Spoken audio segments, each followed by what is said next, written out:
فطبعا صاحب ابني ده ابتدى يبقى فيه تجاوزات بيني وبينه، وطبعا بقينا زي اللي لسه مولودين. ولقيته ابتدى يتعامل معايا وياكل في البطيخ وفي الرمان، وأنا طبعا كنت عارفة إن ابني في الأوضة التانية مع والدة صاحبه. وفضلنا كده حوالي ساعة، وبعدين قلتله لأ، أنا كده مش هبقى مبسوطة، تعال نروح معاهم وكده. وفعلا رحنا وبقينا كلنا مع بعض. أنا كنت مبسوطة جدا، وصاحب ابني بياكل في البطيخ والرمان وكان جعان قوي. ابني كان قاعد بياكل بطيخ ورمان من بتاع والدة صاحبه وكان مبسوط جدا، وأنا كمان كنت مبسوطة. أهلا بيكم يا أحلى متابعين في قناتكم. النهاردة معايا حكاية غريبة ومثيرة، حكاية من الواقع عن بنت طيبة وغلبانة قلبها مليان أحلام، بس الدنيا كانت دايما ليها رأي تاني. فركزوا معايا، وياريت قبل ما نبدأ تعملوا لايك وتشتركوا في القناة وتفعلوا الجرس علشان يوصل لكم كل جديد من حكاياتنا. بتقول صاحبة القصة: أنا اسمي صفية، عندي 45 سنة، أرملة من زمان جدا. جوزي الله يرحمه ما قعدش معايا غير سنتين يا دوب، كنت لسه حامل في ابني فارس، وللأسف اتوفى فجأة، ومن ساعتها وأنا بقيت أرملة. ربيت ابني أحسن تربية، وكنت أم وأب في نفس الوقت. بس قبل ما أبدأ أحكي القصة بكل تفاصيلها، نفسي تشتركوا في القناة وتفعلوا زر الجرس، وياريت تسمعوا القصة للنهاية علشان تعرفوا إيه اللي حصل بالظبط. أنا بقى أرملة بقالي كتير قوي، يعني بدي أكد حوالي 17 سنة من ساعة وفاة جوزي، ومن وقتها خدت قرار إني مش هتجوز تاني.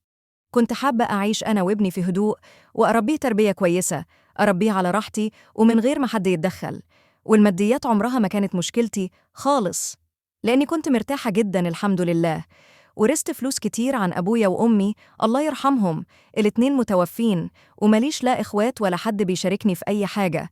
ربيت ابني على الغالي زي ما بيقولوا، دخلته أحسن مدارس خاصة، وكنت بسفره برا البلد على طول. كنا كل سنة نختار مكان جديد نسافر فيه، وكان بيعيش حياة حلوة، وأنا كمان كنت بفرح لما بشوفه مبسوط. حياتنا كانت فري جدا، بنعمل اللي احنا عايزينه، نخرج، نتفسح، نشتري اللي نفسنا فيه، وما كونش ناقصنا حاجة. ووسط ده كله أنا نسيت نفسي، نسيت حتى فكرة إن من حقي أتجوز تاني، يمكن علشان كنت شايفة نفسي لسه صغيرة، وبقول لنفسي جوزي توفى بعد الجواز بسنتين بس، وابني كان لسه بيبي شهور قليلة. المهم، الأيام كانت بتعدي وأنا عايشة من فايدة الفلوس اللي ورثتها، والحمد لله كانت مكفياني وزيادة. كمان فتحت مشروع صغير كده، وكنت أنا اللي واقفة عليه، ولما ابني كبر شوية بدأ يساعدني فيه، وما شاء الله دلوقتي بقى راجل عنده 19 سنة داخل في ال20. من فترة قريبة بدأت أحس بفراغ، فراغ صعب جدا، خصوصا لما ابني بقى يسافر كتير مع أصحابه. كل شوية يقولي رايح أغير جو يا ماما، ويسافر، وكل مرة كان بيسيبني لوحدي في الفيلا الكبيرة قوي دي، وأنا قاعدة فيها لوحدي تماما. بدأت أحس بزهق وملل، الواحدة كانت بتاكل فيا، وكل ده خلاني أفكر: طب ليه لأ؟ ليه ما أوافقش على أي عريس مناسب من اللي لسه بيتقدموا ليا؟ لحد دلوقتي في ناس بتتقدم، وأنا كنت دايما برفض. بس الفكرة بدأت تراودني بجد، وبصراحة كده كنت قلقانة شوية من رد فعل فارس ابني، وخايفة من طريقته في استقبال الموضوع. بس قلت خلاص لازم أتكلم معاه وأواجهه. حاولت أجمد قلبي كده، وقعدت معاه وقلت له: يا فارس، عايزة أتكلم معاك شوية في موضوع مهم. أنت دلوقتي بقيت راجل كبير وهتفهمني وهتحس بيا. بصلي وقال لي: أكيد يا ماما، قولي اللي أنت عايزاه. قلت له: بص يا حبيبي، انت في يوم من الأيام هتتجوز، وهتبعد عني، وهتعيش في بيت تاني أو مع مراتك، وحتى لو فضلت قاعد معايا برضو أنا حاسة بفراغ كبير، حاسة بوحدة. فكنت عايزة أقولك حاجة، ممكن توافق إني ارتبط بحد؟ يعني أوافق على أي عريس مناسب من اللي بيتقدموا لي لحد دلوقتي؟ بصراحة أول ما قلت الجملة دي وشه اتغير وزعل جدا. قال لي: لأ، أنا مش موافق، بس أنت لو حابة تعملي كده براحتك.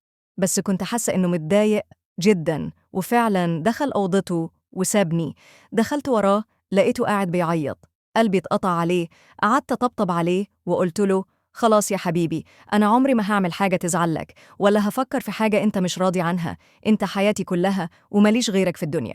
قعدنا نتكلم شوية وقال لي: علشان خاطري شيلي الفكرة دي من دماغك خالص.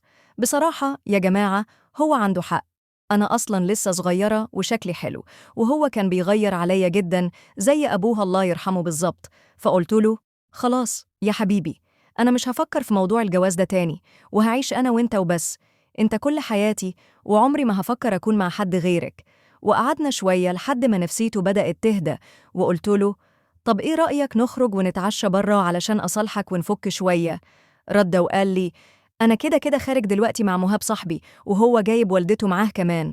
أم مهاب يعني ظروفها زي ظروفنا بالظبط، هي كمان أرملة وما عندهاش غيره.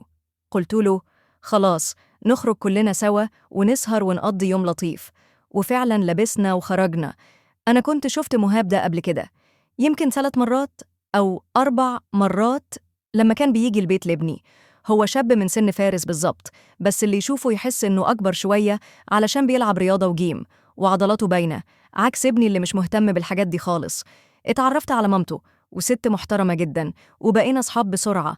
بقينا كل يوم تقريبا نخرج سوا، يا إما هم يجوا عندنا يا إما إحنا نروح عندهم. وبصراحة علاقتنا اتطورت جدا، وبقينا قريبين من بعض قوي. طبعا ابني ملوش صحاب غير مهاب، وأنا كمان تقريبا ما عنديش غير والدته. بقينا نزور بعض كتير جدا، وفي أي مناسبة أو احتفال يا إما نروح يا إما هم اللي يجوا. وبصراحة وجودهم مل علينا البيت، وكسر جزء كبير من الوحدة اللي كنت حساها. بصراحة الناس دي كانوا محترمين جدا وطيبين، وأنا لما قعدت أتكلم مع والدة مهاب صاحب ابني حسيت إنها شبهي بالظبط، نفس الظروف نفس القصة. هي كمان بعد وفاة جوزها رفضت تتجوز، وقررت تكرس حياتها لعيالها، وكان عندها بنت، بس قضاء ربنا جه بدري والبنت توفت، وفضلت هي عايشة علشان تربي ابنها. ربة مهاب تربية بسم الله ما شاء الله محترمة جدا، وداخل كلية كبيرة وعقله ناضج.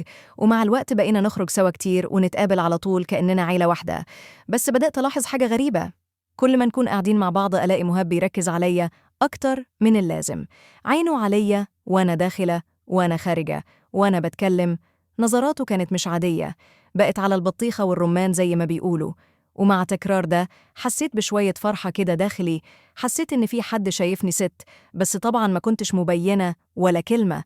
والأغرب إن ابتديت ألمح نفس النظرات من فارس ابني ناحية ماما مهاب، كان بيبصلها هي كمان بنفس الطريقة، عينه كانت على الفاكهة بتاعتها برضه زي ما هو بيقول.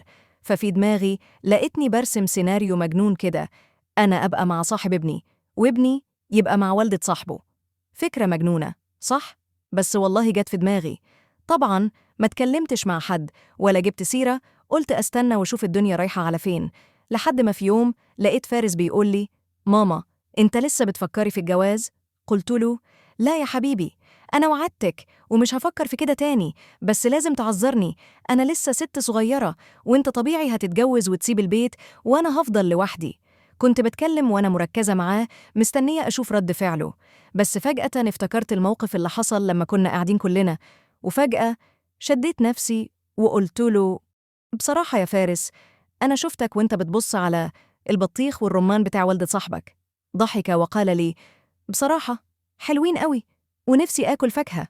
بصراحة الموقف كله كان غريب جدا، إن أم وابنها يتكلموا في حاجة زي دي، بس لقينا نفسنا بنضحك، والدنيا كانت فري جدا من غير توتر ولا إحراج. عدى يومين 3 أو أسبوع بالكتير، لقيت فارس جاي بيقول لي: ماما، عايز أقولك على حاجة، وعارف إنك مش هترفضي، وكلنا هنبسط وهنعيش أحلى عيشة. قلت له: احكي يا حبيبي، قول اللي في قلبك.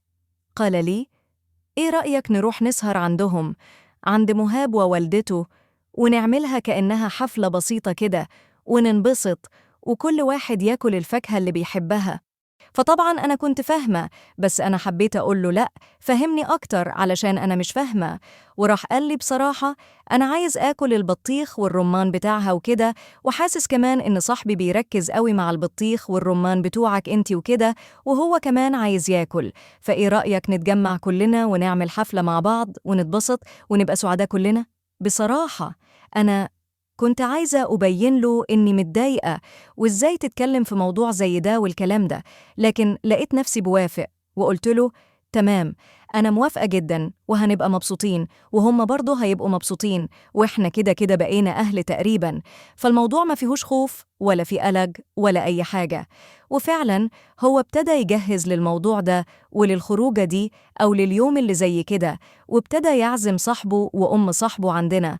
طبعًا هُم ما كانوش لسه يعرفوا أي حاجة عن الموضوع ده، بس أنا كنت حاسة إن ابني وصاحبه كانوا متفقين على كل حاجة، وكانوا مفاهمين بعض كل حاجة.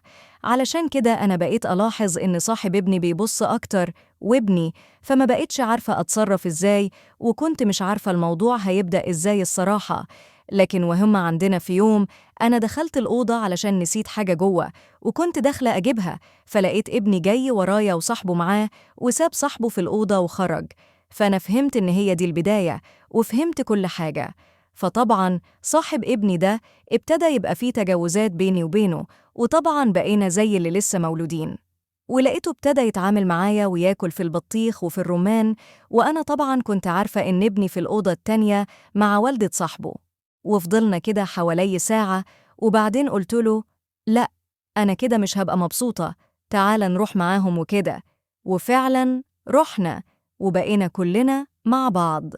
أنا كنت مبسوطة جدا، وصاحب ابني بياكل في البطيخ والرمان، وكان جعان قوي.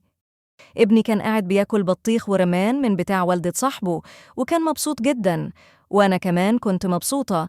لكن طبعاً ما فكرتش في أي حاجة تانية أو إننا نغير الوضع.